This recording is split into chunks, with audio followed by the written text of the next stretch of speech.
students and welcome to lecture number 18 of macroeconomics for class 12th। तो बच्चों आज हम लोग एक नया टॉपिक शुरू करने वाले हैं which is money and banking, right? And this is going to be your chapter 3, a very important chapter not for your exams but for your life also, all right? So if you think of this word money, so we'll start with first money. ये money and banking हम दो अलग अलग portion से पढ़ेंगे। First we are starting with money. So if you think a little about money,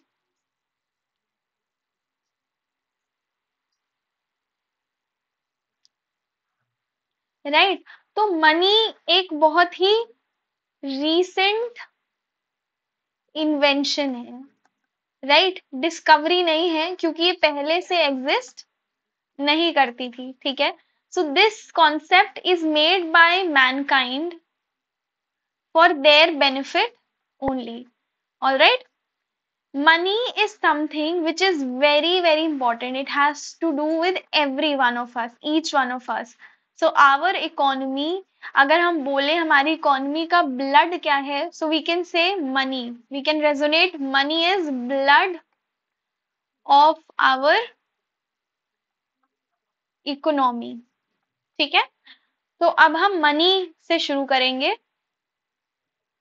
See, it is said that money is one of the three greatest inventions in mankind apart from fire and wheel, right?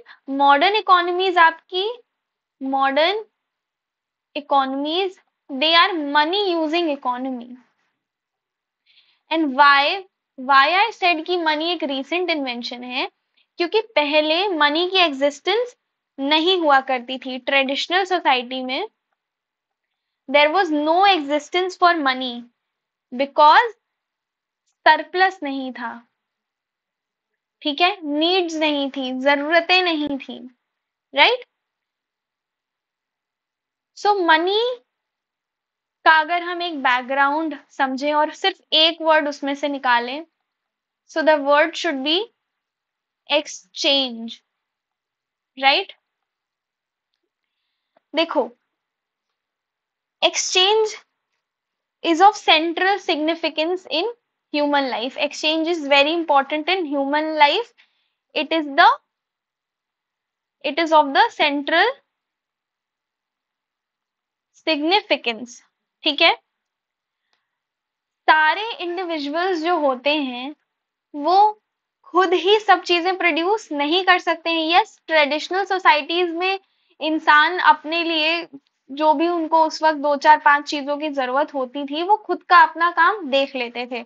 But जैसे population आपकी increase हो रही है, ठीक है, फिर goods and services में surplus हो रहा है, एग्रीकल्चर बढ़ रहा है, टूल्स का इन्वेंशन हो रहा है, सोसाइटी बेसिकली सोसाइटी यहाँ पे क्या हो रही है, सोसाइटी कॉम्प्लेक्स हो रही है। तो ऐसी सिचुएशन में आपको हर इंडिविजुअल को एक दूसरे पे डिपेंड होना पड़ेगा, राइट। तो देखो, इकोनॉमिक्स ने हमें मॉरल साइंस का भी लेसन बता दिया कि बहुत ईगोइस्टिक, बहुत सेल्फ सफिशिएंट कि अरे मैं तो सब कुछ हूँ। We can't live like that. Ultimately we have to depend on the other person. सो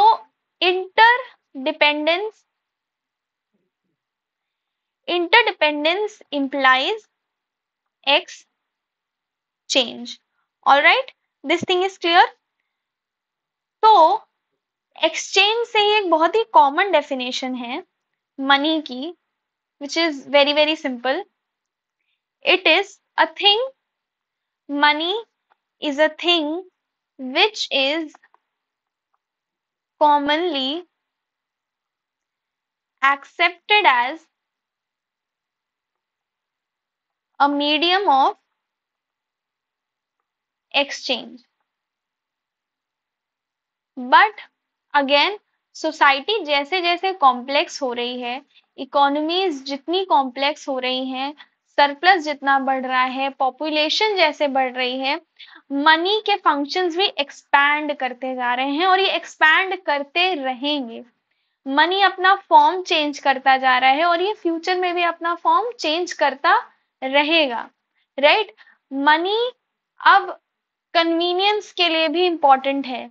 अब थोड़े टाइम के बाद हम ये देखेंगे, जो हम नोट लेके टहलते हैं, इंसान को इतनी भी कन्वीनियंस चाहिए होगी कि उसको नोट ना लेना पड़े, मे बी वो फिंगरप्रिंट से ही सारी चीजें कर ले, right.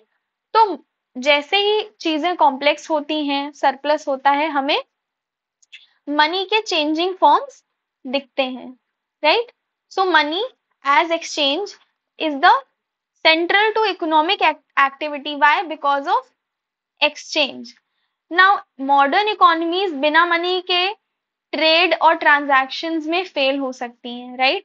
Trade and economic transactions would be far more complicated and less efficient without money. If you think money के बिना ट्रांजैक्शंस, एक दिन आप बिना मनी के निकाल के देखो, without transactions, you will be stuck, less efficient होगा। जिस काम में आपको 2 मिनट लगेंगे उसमें आपको 20 घंटे देने पड़ सकते हैं, right. So money has solved a lot of human problems.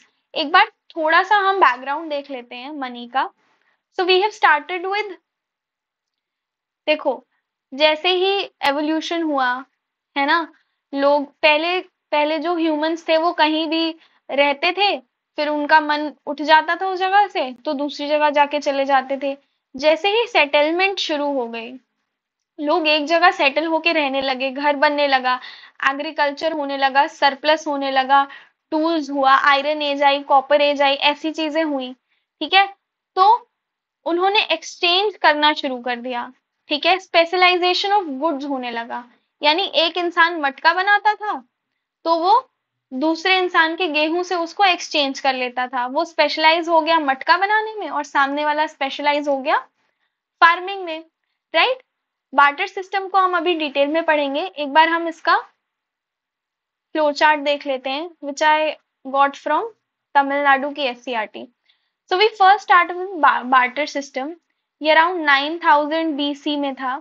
इस पीरियड में क्या होता है, एक्सचेंज ऑफ गुड्स, ठीक है। गुड्स एंड सर्विसेज को हम गुड्स एंड सर्विसेज से एक्सचेंज कर लेते हैं with absence of money, right. Grains, cattle, देखो जब हिस्ट्री का कोई स्टूडेंट होगा तो उसने गौधन नाम की एक चीज सुनी होगी। गौधन is nothing but treating cow as money, right. Then coins का सिस्टम आया, ठीक है। Chinese have used small coins during this period. These coins were made in bronze. After that currency पे बात होना शुरू हुई, ठीक है। फिर गोल्ड कॉइन के बारे में बात होना शुरू हुई। फिर मार्को पोलो ने पेपर मनी ही spread to Europe through travels. Then printing of currency शुरू हुआ, right. New paper money was printed in Sweden, जो कि उस वक्त के लिए बहुत ज्यादा रेवोल्यूशनरी था। So it was not a very much welcome step. Then electronic transfer, जिससे हम सब वाकिफ हैं, but for the first time it was done in 1960s through telegram, right. एक एफर्ट किया गया था, ये उस वक्त सबसे पॉपुलर मोड नहीं था। ऐसा नहीं था कि इलेक्ट्रॉनिक ट्रांसफर तब से होता आ रहा है, इलेक्ट्रॉनिक ट्रांसफर अब रिसेंट टाइम में जाके ज्यादा पॉपुलैरिटी गेन किया है।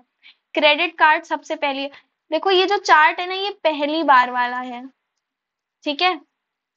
तो इसमें आपको ये नहीं समझना है कि अच्छा 1860 से इलेक्ट्रॉनिक ट्रांसफर हो रहा है, no please don't think like that. क्योंकि किसी चीज का हम ज्यादा यूजेज तब मानते हैं जब वो वर्ल्ड वाइड में एक बेस क्रिएट कर लेता है, वही सिस्टम लगभग हर जगह यूज होता है तब। Credit card for the first time, ठीक है। Then mobile banking for the first time 1919 में European banks introduced mobile banking. Then near field communication, NFC हम जिसको कहते हैं, वो ब्रिटेन में इंट्रोड्यूस की गई थी 2016 में। 2016 में इट केम टू इंडिया। मतलब इसमें क्या है, 5 से 6 या 7 सेकेंड में मनी ट्रांसफर हो जाता है, right. Now as I said, आपके सिलेबस में है बार्टर सिस्टम, जिसको हमें डिटेल में पढ़ना है। देखो बार्टर सिस्टम क्या है, simply exchange of goods and services with goods and services, ठीक है। It is direct exchange of goods and services with goods and services, ठीक है। बार्टर सिस्टम एक बहुत ही पुराना मेथड ऑफ एक्सचेंज है जहां पे goods and services they were directly traded without using money. Money का तो सवाल ही पैदा नहीं होता क्योंकि उस समय मनी की नीड नहीं थी, money was not invented yet, ठीक है। So people what use to do, they use to exchange their product और their service for what they needed, ठीक है। जैसे एक फार्मर है, उसको उसके पास एक्स्ट्रा वीट है, उसको क्लोथ की जरूरत है, तो वो अब यहाँ पे वीट को क्लोथ से डायरेक्टली एक्सचेंज कर सकता है, राइट। बार्टर सिस्टम एक प्रिमिटिव सोसाइटी का सिस्टम है जहां पे इकोनॉमी मनीलेस होती है। Barter system eventually is replaced by money because money being money has solved all the problems, ठीक है। जितनी भी प्रॉब्लम्स थी मनी मनी आने से पहले, जैसे फुल बॉडीड कॉइन्स में जो प्रॉब्लम्स आ रही थी, फिर जितने भी gold standard monetary system, cut it, right, which made trade easier by serving as common medium of exchange। जैसे अब ये देखो, ये टीचर हैं, तो टीचर घर पे जाके पढ़ाएगा और उस घर के लोग उनको ये सारे खाने पीने का सामान उनके टीचिंग के बदले में दे देंगे, तो सर्विसेज के बदले में यहाँ पे गुड्स एक्सचेंज हुए, राइट। अब किसी फार्मर के पास सरप्लस है राइस का और उसको टमेटोज की जरूरत है, तो वो टमेटोज एक्सचेंज कर लेगा उसके बदले में। सुनने में तो ये बहुत सिंपल लग रहा है, बट अगेन जितनी इकोनॉमीज कॉम्प्लेक्स होती हैं, हमें सिंप्लीफाइड मेथड ऑफ एक्सचेंज की जरूरत पड़ती है। हालांकि you don't need to understand कि एडवांटेजेस क्या हैं क्योंकि अभी उसका रेलेवेंस नहीं है, बट लेट अस सी। ये एक बहुत ही सिंपल मेथड है, तो सिंप्लिसिटी एक इसका एडवांटेज है। इसमें कैलकुलेशंस और बहुत रिकॉर्ड मेंटेनेंस की जरूरत नहीं है। यहाँ पे आप डायरेक्ट एक्सचेंज कर सकते हैं, बहुत माथापच्ची नहीं। आप अपनी पार्टी के पास गए, आपने उनको बोला कि मुझे ये दे दो, इसके बदले में आप ये ले लो, सिंपल। देन मनी लेस जहाँ पे इकोनॉमी है वहां पे ये चीज बहुत अच्छी है, राइट।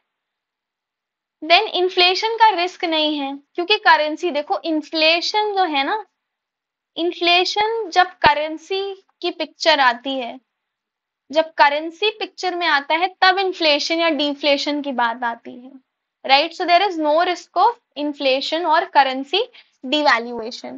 क्यों? क्योंकि करेंसी एक देश की दूसरे देश के ही कॉन्टेक्स्ट में डिवैल्यू होगी, right. Depreciation, appreciation, devaluation, revaluation, right. Then it promotes relationship, not necessary, मतलब डायरेक्ट कम्युनिकेशन एनकरेज कर सकते हैं आप, ट्रस्ट बिटवीन पार्टीज एनकरेज होगा। नाउ मेन थिंग जो आपके एग्जाम में पूछ सकते हैं, disadvantages of barter system. Barter system के बहुत सारे डिसएडवांटेजेस हैं जो इसको लेस एफिशिएंट बनाते हैं आजकल के मॉनेटरी सिस्टम के लिए, राइट। कैसे? सबसे पहला, डबल कोइंसिडेंस ऑफ बॉन्ड। मान लो एक फार्मर के पास राइस सरप्लस है, दूसरा farmer two, this is farmer one, उसके पास राइस सरप्लस है, इनके पास टमेटोज का सरप्लस है। बट द प्रॉब्लम इज कि इनको राइस के बदले में बनाना चाहिए और इनको टमेटोज के बदले में वीट चाहिए, तो यहाँ पे ये दोनों कोइंसिडेंटली मैच नहीं कर रहे हैं। सो double coincidence of want is a problem. यहाँ पे बोथ पार्टीज, बार्टर सिस्टम की कंडीशन सबसे पहले क्या होनी चाहिए, जो दोनों पार्टीज हैं they must want what the other party is offering. सामने वाला जो ऑफर कर रहा है आपको उसको वांट करना ही होगा। तो without the coincidence the trade is, it's impossible to happen, right. Next आपका ये हो गया आपका पहला डिसएडवांटेज। नेक्स्ट डिसएडवांटेज देखते हैं हम, common, no common measure of value. See measure of value का मतलब हम रुपये को, हमारे पास जो भी, सॉरी यहाँ इस केस में तो रुपया नहीं है, जो भी वस्तु है हमारे पास, जो भी गुड्स एंड सर्विसेज हैं, हम उनकी वैल्यू कैसे डिफाइन करें। Defining the value is a problem in barter system, right. कोई स्टैंडर्ड तरीका नहीं है to measure the value of different goods and services, because we understand कि हर गुड की यूटिलिटी अलग होती है, उसकी प्रॉपर्टीज अलग होती हैं, उसकी जो लिमिटेशंस होती हैं वो डिफरेंट डिफरेंट होती हैं। For example, diamond will not be equal to wood. तो ऐसी सिचुएशन में इसकी वैल्यू निकालना थोड़ा मुश्किल है। डायमंड बहुत ही स्कार्स प्रोडक्ट है, बहुत ही कम पाया जाता है, वुड जबकि इसकी स्कार्सिटी नहीं है। तो ऐसी सिचुएशन में हम वैल्यू कैसे निकालेंगे, right. So how do you decide कि कितने apples are worth one chicken? Different people may value items differently, leading to disagreements. Right? For example, बोले कोई कि ये लैपटॉप के बदले में आप एक हॉर्स दे दो, बट देन सामने वाला कह रहा है घोड़ा से ज्यादा तो इसकी वैल्यू होनी चाहिए, बफलो की, भैंस की तो मुझे भैंस चाहिए। तो ऐसी सिचुएशन में क्या है कि आप वैल्यू नहीं डिसाइड कर पा रहे हो इस लैपटॉप की कि इसको किसके बदले एक्सचेंज करना चाहिए, क्या इसकी ज्यादा वैल्यू को सेटिस्फाई करेगा, राइट। देन तीसरा हमारे पास है indivisibility of goods. This is very simple. Indivisibility मतलब जिसको हम बांट नहीं सकते। कुछ वस्तुएं ऐसी होती हैं जिनको अगर हम छोटा करेंगे, उनको डिवाइड करने जाएंगे तो उनकी यूटिलिटी ही खत्म हो जाएगी, ठीक है। So some goods cannot be divided into smaller units without losing value, right? For example, एक गाय है आपके पास, this is a cow, and you only need a small quantity. ये काउ का जो ओनर है उसके पास राइस का सरप्लस है, इसके एक्सचेंज में मान लो यहाँ पे पिज्जा है, ठीक है, हमें पिज्जा चाहिए इसके एक्सचेंज में, बट हमें सिर्फ वन स्लाइस ऑफ पिज्जा चाहिए। बट जो यहाँ पे ये फार्मर है, ये बोल रहा है मैं अपनी गाय दे दूंगा, बट मुझे 50 बॉक्सेस ऑफ पिज्जा चाहिए। बट यहाँ पे तो सिर्फ सिर्फ उसको एक स्लाइस ऑफ पिज्जा की भूख लगी है। तो अगर हम काऊ को बांटेंगे तो बेचारी तो मतलब गई ही समझो। और इसकी अगर हम इसका डिविजन करेंगे तो इसकी यूटिलिटी खत्म हो जाएगी, right. So we can not divide the goods properly, right. Next we have difficulty in storing wealth. Now storing wealth का क्या चक्कर है, कोई करेंसी तो आपके पास है नहीं, ठीक है, कोई कॉइन नहीं है, कोई पेपर करेंसी नहीं है, कोई प्लास्टिक करेंसी नहीं है, तो आप अपनी वेल्थ स्टोर कैसे करोगे। तो वेल्थ स्टोर करोगे आप गुड्स एंड सर्विसेज के फॉर्म में। बट बार्टर सिस्टम में तो दोनों तरह के गुड्स आएंगे ना, वो जो पेरिशेबल होंगे और वो जो नॉन पेरिशेबल होंगे। पेरिशेबल गुड्स यानी वो जो एक दो दिन में सड़ के खराब हो जाते हैं। अब इनको हम लॉन्ग पीरियड्स के लिए स्टोर करके नहीं रख सकते। तो अगर आप फ्रूट्स उगाते हैं अपने फार्म में, आपके पास फ्रूट्स का सरप्लस है, ठीक है, तो ये फ्रूट्स अगर आप सोचो कि हम ये हमें पर्सन बी मिल गया, अब इससे हम शूज के बदले में एक्सचेंज कर ले, बट ये इतने सारे फ्रूट्स को वो स्टोर कैसे करेगा, या आप ही इन फ्रूट्स को स्टोर करके कैसे रखोगे कि फ्यूचर में आप शूज, बुक्स, जो भी आपको जरूरतें होंगी आप उनसे ट्रेड कर लो, right. Next difficulty we have lack of deferred payments. Deferred का मतलब क्या होता है, फ्यूचर पेमेंट,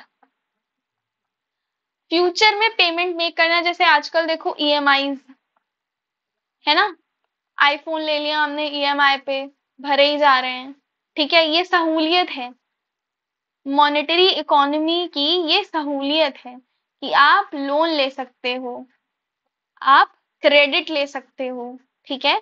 आपके पास अभी प्रेजेंट टाइम में पैसे नहीं है, बट आप loan facility, credit facility, EMI facility इस्तेमाल कर सकते हो। तो हमारे पास बार्टर सिस्टम में कोई फॉर्मल वे ऑफ बोरोइंग और लेंडिंग नहीं है, ठीक है, specially for future repayment. So if you want to borrow grain now and repay it later, there is no reliable system for ensuring future payments और setting fair terms. जैसे मान लो आपको आपके घर के लिए फ्रिज लेना है, ठीक है, अब उसके बदले में आप सोचो कि हम थोड़ा थोड़ा धान देते रहेंगे सामने वाले को, but this is not a reliable system, right.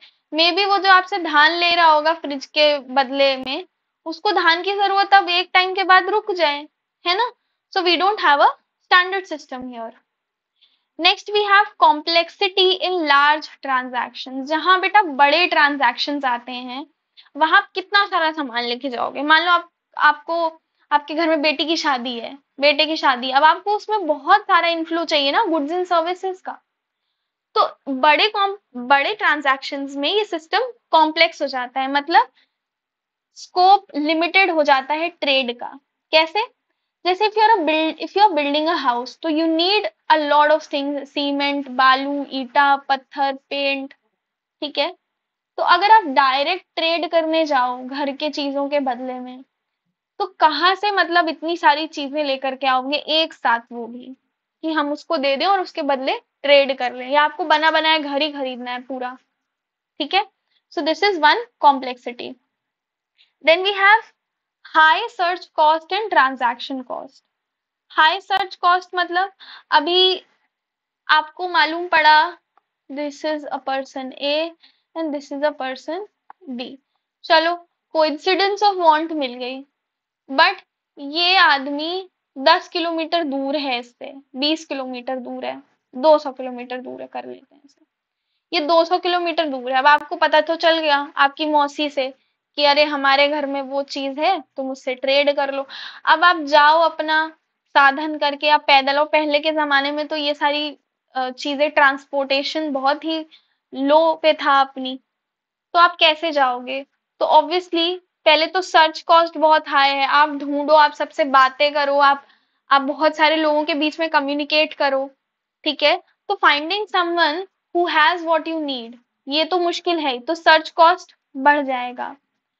Also जब आपको मिल गया तो अब आपको ट्रांजैक्शन में बहुत टाइम और एफर्ट और एनर्जी लगानी पड़ रही है, ठीक है। तो दो प्रॉब्लम आ गई, high search cost and transaction cost. जैसे if you need clothes and only have wheat to trade, you may have to search for a long time to find someone who has clothes and needs wheat, ठीक है। this constant searching waste time and resources obviously, जो कि trade को inefficient कर देता है। Next problem barter system की, specialisation encourage नहीं करता है। स्पेशलाइजेशन का मतलब क्या होता है? जैसे लेस का कंपनी सिर्फ लेस के ही प्रोडक्ट्स बनाए, ठीक है, वो बर्गर बनाने नहीं लगे, वो चिप्स और अपना जो भी उनके प्रोडक्ट्स हैं उन पे ध्यान दे, राइट। बाटा सिर्फ शू मेकिंग पे ध्यान दे, है ना। तो दिस इज स्पेशलाइजेशन।